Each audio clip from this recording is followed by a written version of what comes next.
Hello, welcome back to Aetheral Space 11.6, The Hanged Men. We are back. Wait, there's more than one? What could it mean? Who hung them? Hey, stop hanging those people! That's illegal! I always forget. People tell me, like, when someone's been hung, it's like hanged or hung. I always mix up which one it's supposed to be. I think it's supposed to be hanged, because that's the one that's, like, not grammatically correct. Until dead, I believe, is the wording. Yeah. Yeah, but, like, when someone's been hung, or hanged, you say they're hanged and not hung. If they tried to hang me at the gallows, they would be like, we finally got him. It's like, look, his neck muscles! The rope's tearing! It's like a fucking Baki character breaking like, out. I wish to taste. I want to taste true to feature gone. But yeah, so basically what you need to know is a hanged man is someone who's been hanged, and then a hung man is oblos. Alright. And with that, we will begin the chapter. Please. Commence. In its deactivated state, the hanged man wasn't much to look at. Essentially, it was like a massive metal skeleton, all curved lattices and reinforced joints, with a hollow inside the rib cage just big enough for a human to fit in if they curled up into a ball. Neural connections, like the tendrils of a jellyfish, hung limply as the hanged man's innards. Bear in mind, though, that when the deactivated hanged man is described as massive, that's only in comparison to a normal human being. Compared to most of the other Arcana automatics, which could charge through massive buildings with ease, it would seem tiny. But this only applies to the deactivated hanged man, of course. Skipper ran a hand over its smooth shoulder blade admiringly. Back in the day, it apparently used magnetism to construct its body and attack, he grinned. Oh, it's like Iron Maiden from Our Thing! Is it? Do you remember in the OG JoJo, Vaguely. You guys fought Iron Maiden, and he magnetized everything in the junkyard, and then you had to shoot it up his air hole? I believe my character wasn't there, even though you designed the encounter for my character to be the winner. Yeah, I was like, this is the one that would have been perfect for you. I'm not gonna head out, I'm gonna stay at the hotel, guys. Oh man, that's a shame. That brought back a fond memory, sorry. But the Paradisus upgraded it with that liquid metal stuff, so it's a lot less reliant on the environment now. Either way, it's the most versatile of the Arcana automatics. Once things really kick off, the inside of this baby will probably be the safest planet on the planet. Pretty neat, huh? What the hell are you talking about? The safest place on the planet. Sorry, I really skipped a beat there. I almost narrated in the Skipper voice. He looked up from the machine to see Roy's frown. The new Oliphant Patriarch was still standing in the doorway, arms crossed, a thoroughly unamused expression on his face. Something up? Skipper cocked his head. Roy scowled. Don't pretend we're friends. We both know I'm not here by choice, Esmeralda. The smile dropped. The name's Skipper. That ain't what you said on the videograph, and it ain't the point. The only reason I'm here is because you threatened me. I'd be on my ass at home watching cartoons. I don't know how you can keep that stupid grin on your face when you're such a goddamn scumbag. Skipper stepped forward and, without a hint of caution, placed his hands on the huge man's shoulders. Since arriving here, Skipper had acquired a new prosthetic for his newly missing arm, a device meant purely for combat, with long, dark fingers, more like claws than anything else. Why didn't he double up and get that for the other arm, too? It's just not that same model. Damn. When did I threaten you, pal? Skipper asked quietly. I don't recall. Roy's eyelid twitched. You told me you'd copied the files Garland's stolen. All our businesses, all our operatives. You told me you'd link them to the Supremacy. I don't remember saying that. It was implied, Roy growled. Well, there you go. Skipper smiled again, patting Roy's shoulders as he released them. So rather than getting in trouble with the Supremacy, you're here helping me kill the Supreme. It's a wild, wild world, huh? Roy looked down, clenching his fists. Even though the battle hadn't even started yet, he already seemed defeated. With just a few careful words over a script, Skipper had forced the Oliphant clan's hand. I've already passed on control to a subordinate, Roy muttered. This is just me and a few of my men making a bad decision. When it's over, I'll take the heat. Personally. That make you happy, asshole? Nah, Skipper shook his head as he walked back towards the door. Word of advice. Sharks like us shouldn't get mad when someone else takes a bite. Does it make you happy when a junkie overdoses on the drugs you transport? Does it make you happy when a thug shoots an innocent with the weapons you sell? Of course it doesn't. It's all just business. We're both scumbags. He paused at the door, one hand on the frame. You shouldn't have brought your kid, though, Skipper muttered solemnly. Scout, right? I saw him with your guys. You shouldn't have brought him. Didn't have a choice, he grunted. Once he knew I was coming here, he wouldn't hear anything else. That's why I'm going to demand something of you now. Ah, fuck, what was Scout's voice? I'll have to remember that. Skipper looked over his shoulder, eyes narrowed. You think you're in a position to do that? Roy slapped a hand on the hanged man's head with a resounding clang. You said this thing was the safest place on the planet, right? Yeah, what about it? Roy slid his hand away, looking Skipper right in the eye. Then my son's gonna be piloting it. Any objections? You shouldn't have brought me here. You shouldn't have brought her here, Me Wu when Ming I said. get to Disneyland with my life-draining powers. You shouldn't have brought me here. Oh my god, Wu Ming said, gulping down an energy drink. After their encounter with the Baron Lillet de Fleur, Wu Ming had led their group to his own personal quarters, a luxurious suite that would have been more at home in a hotel than a starship. They, Muzazi, Morgan, Aklima, and Ming... I think you missed someone here, Tan? Iron is sitting inside Morgan, so... We're not even acknowledging him anymore. Thank you for your service, Ioneer, by the He's way. there. We only can't see him, so he doesn't think... Where's his Veterans Fertilizer discount? We're sitting around a coffee table, refreshments from a nearby vending machine laid out before them. I had no choice, Muzazi said, taking a stoic bite from a chocolate bar. After the events in the Child Garden, the position of the Supreme Heir is already in question. I couldn't risk anything that might jeopardize it. Ming sighed, tossing the fan over his shoulder, where it landed perfectly in the trash receptacle. You know what really jeopardizes a position? Dying! Once we bury the kid, I don't know if she'll be up for ascending to Supreme. Aklima gulped, but said nothing. We knew this would be dangerous, sir. Morgan said We knew this would be dangerous, sir, Morgan said quietly, leaning forward. But the Supreme Heir is never safe. That's what the Seven Blades are for, too, said Ming, his face a mask. What? Two. Ming swept a finger over the two of them, sat next to each other. You said 7 blades, but there's only 2 of you guys. 3, technically. Unless you've got some buddies hiding under the bed. Muzazi did not falter. We are enough, as anyone who makes an attempt upon the heir will learn. Wu Ming looked up. The air turned still. A chill went down Muzazi's spine. For the tiniest split second, he understood what it would feel like to have his head chopped off. If I wanted to kill the 2 of you right here, right now, he said softly, I could have just done it. 0 out of 10. You're not enough. Muzazi swallowed. You're a contender. It's only natural that you'd be able to best us. The enemies we'd face would be contenders, Wu Ming cut him off coldly. Oh, Paradise Karen, in fact. Seems she's not too fond of you, Mr. Muzazi. Soon as she gets the opportunity, she'll be coming after you. And she'll be getting the opportunity soon. Morgan went to say something, but Muzazi raised a hand, cutting him off. He could see Aklima's pale face out of the corner of his eye, and he was willing to bet that his own face was just as white. If your fellow contender is after us, he said carefully, then why should I trust you to help? The tension evaporated in a second as Wu Ming leaned back in his chair, throwing his arms up in a yawn. Everyone around here is way too serious. It gives me a chuckle to wipe the smirk off someone's face, so I want to mess up Paradise's plans. That's all. Plus, I'd rather not see anything bad happen to a little kid. You're saying you're a virtuous man, then? Oh, no, Ming laughed, waving his hands. Please, no thank you. I'm not like that.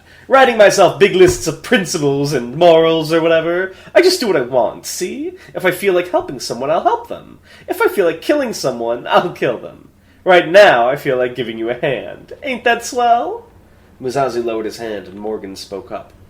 How would you want to, help us, sir? He said, exchanging a glance with Musashi as he addressed Ming. The contender seemed to be the only person he addressed with any measure of formality. Wu Ming snapped his fingers. It's like I said, little man. You're seriously low on manpower, and Paradise is going to work things out so you two are out on the front lines, leaving our poor heir all alone. I'm willing to make an introduction for a third party who's looking to join your little squad. He can keep the heir safe while you guys deal with whatever Paradise has in store. Even if we trusted you, Musashi said, why should we trust this other party? Could you not protect the heir personally? Ming shook his head. No way. Best battle in decades, and you want me to sit it out babysitting? I'm not about that life. This other guy, though, he doesn't mind in the least. Musashi bit his lip. All things considered, Wu Ming's proposal did make sense.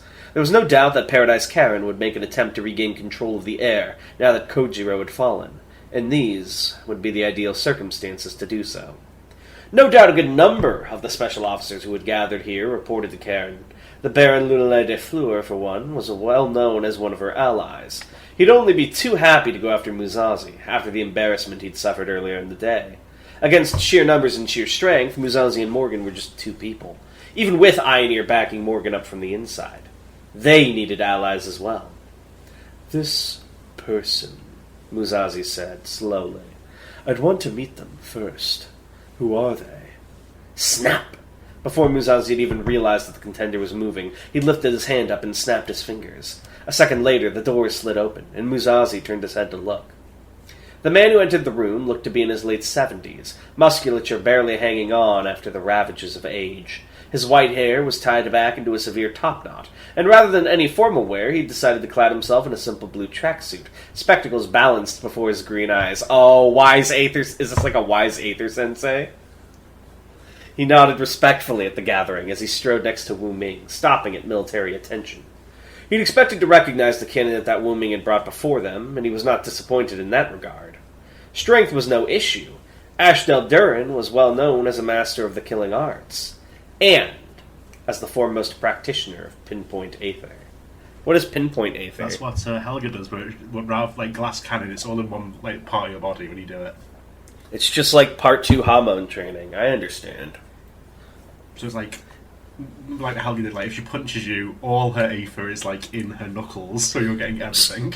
So that's not like a specific personal technique, it's more like a Aether martial art? Exactly. Okay, I got you. What's the name of that Aether martial art? Pinpoint Aether.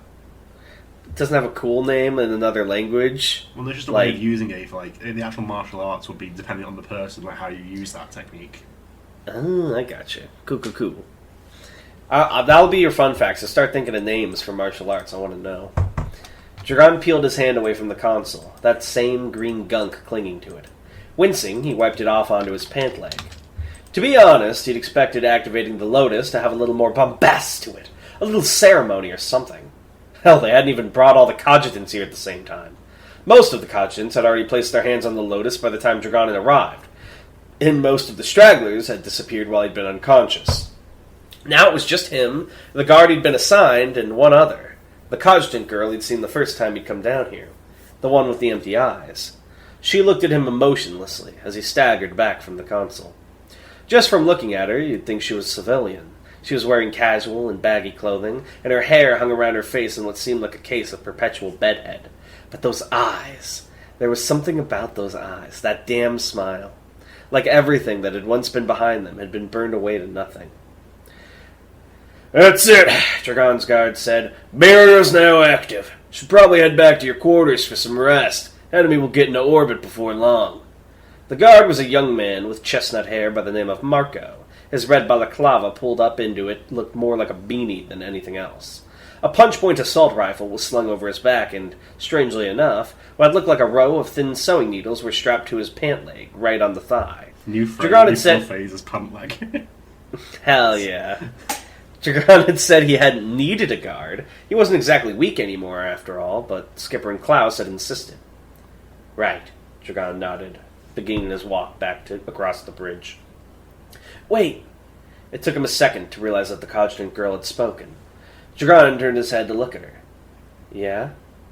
"Zachariah Esmeralda," she said, her voice dull. "Do you think he can beat the Supreme?" Dragon furrowed his brow. "What?" "Zachariah Esmeralda. You're with him, right? Do you think he can beat the Supreme?" Ordinarily, Dragon would have stopped to think about it. He might have stood there for a long time, considering it before giving an answer.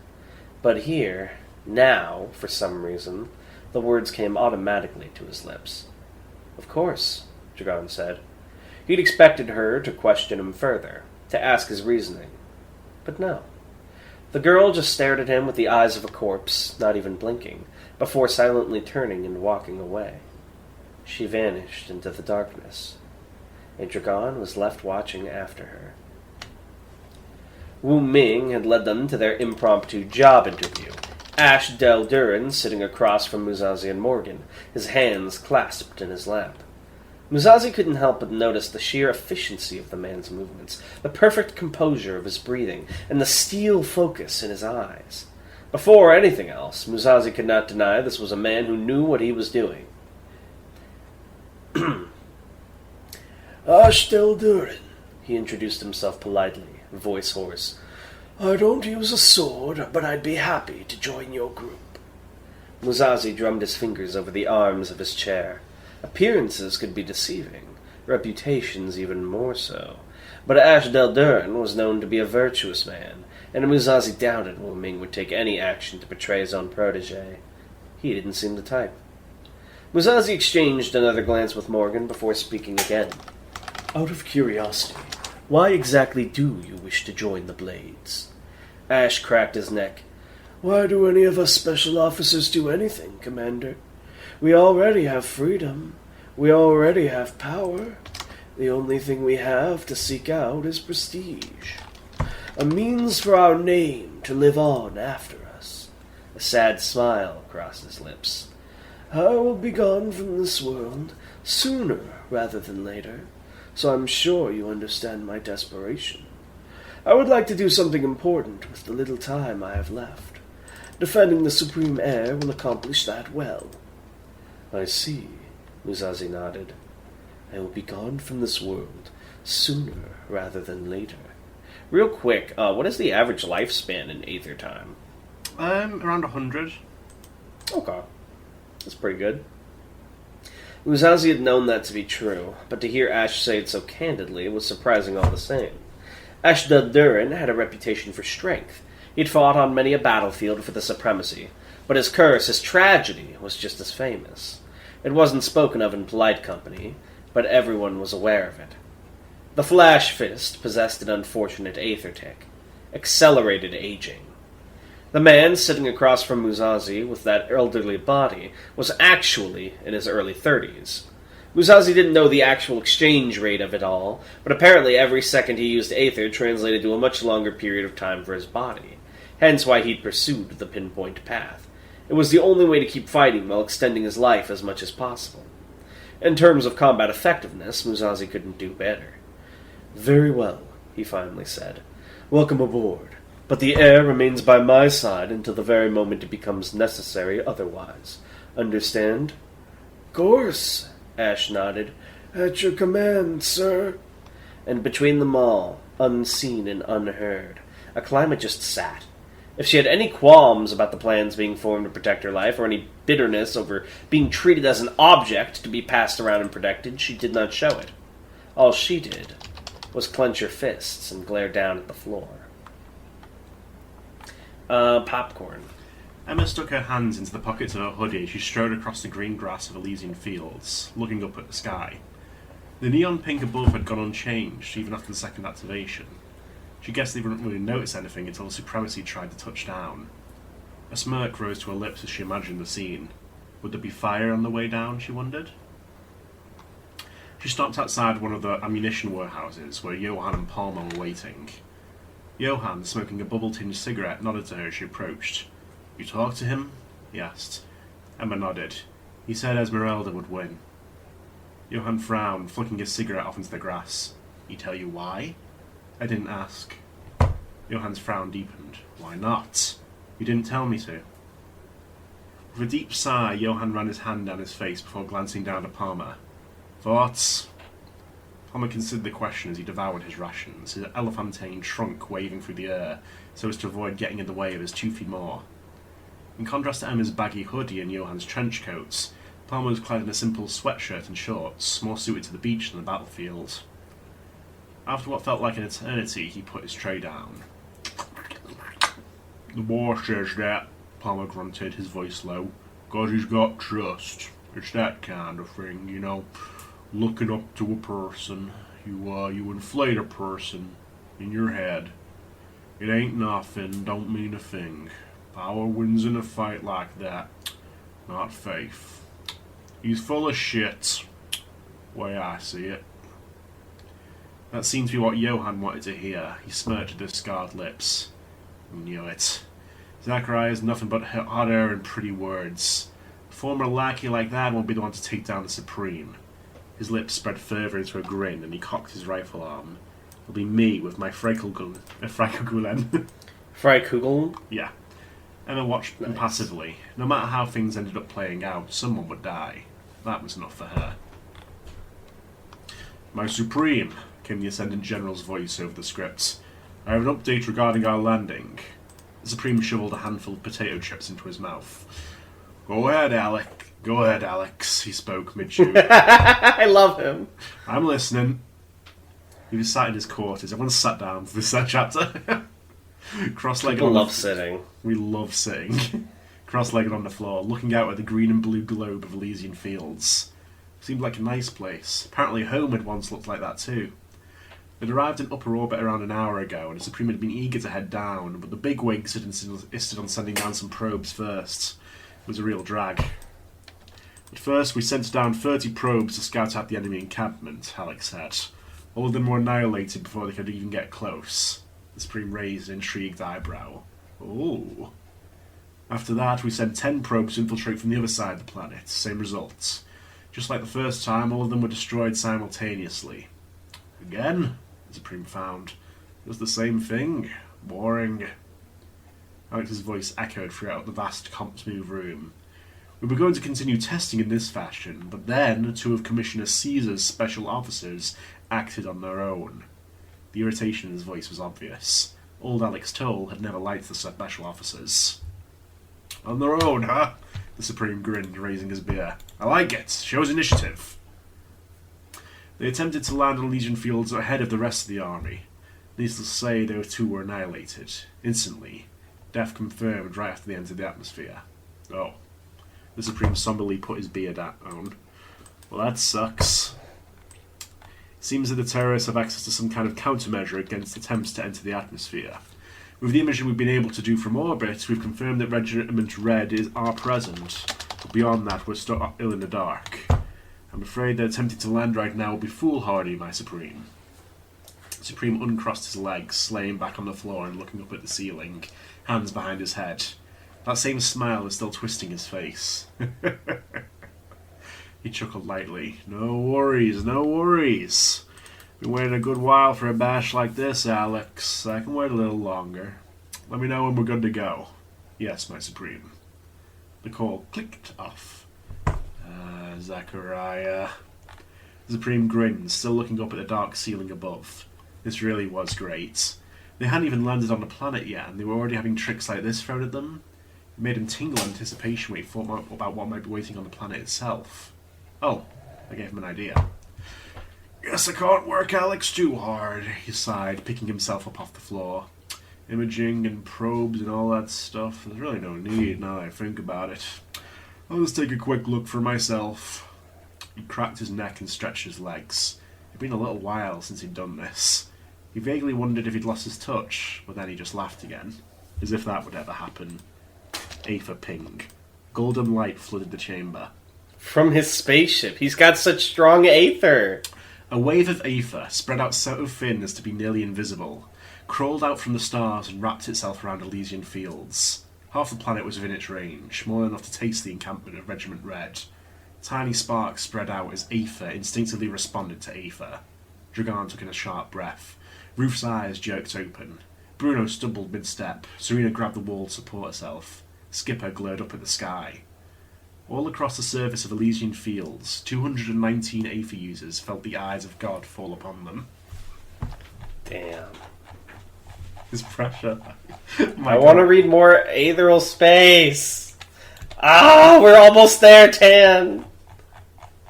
It's so good. How do you feel? I feel pretty good. Obviously, I know we're only a little over the halfway point.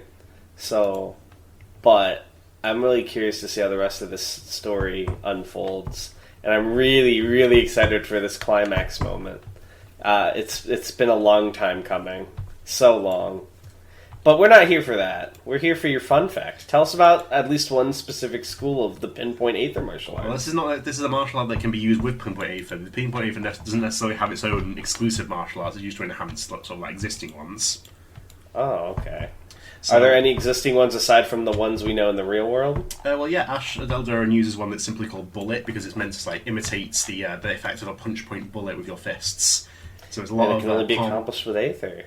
Well, yeah, so a lot of palm thrust, a lot of punches, typically aimed at the heart area. Sort of, it's a killing martial art, basically. I'm imagining if you're doing like pinpoint Aether, he's got to have like the craziest 2-inch punch. Absolutely, yeah. So pinpoint Aether is all about like focus on a specific part of your body and nowhere else. So it's very much glass cannon. You know the 2-inch punch, right? Yeah, I know. Yeah, he's got to have a move like that. Absolutely, he's got to be careful though because of his Aether tick. I can't wait for the scene where people are like, "What training did he undergo?" And then it's like him just watching Bruce Lee movies. He's like, "Wow, I could get behind this." Imagine unlocking your Aether and it's like, "Welcome to the beach that makes you old." What? The beach that makes you old? What's that? You know, that's the M. Night Shyamalan movie about a beach that makes you old. That's funny. I would go to that beach. Why? All right. Get old? Sure, why not? You don't go back though. You're so cold. Whatever. Alright, well thank you guys for watching, and I'll see you at the beach where you grow old. Bye! Bye!